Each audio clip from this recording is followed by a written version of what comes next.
Militer Rusia lagi-lagi mengerahkan drone yang ditempeli granat ke posisi pasukan Ukraina.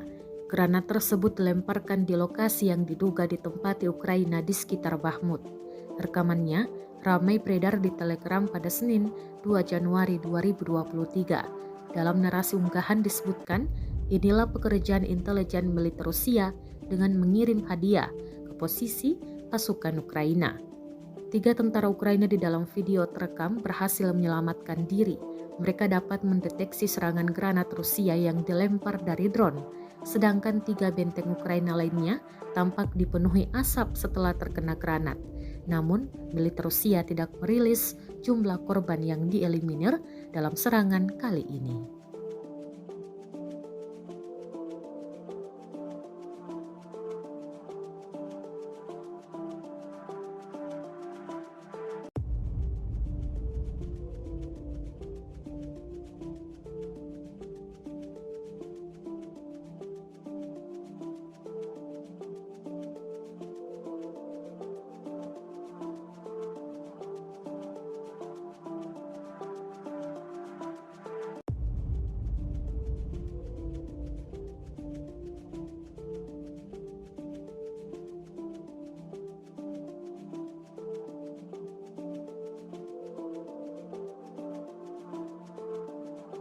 Terima kasih sudah nonton.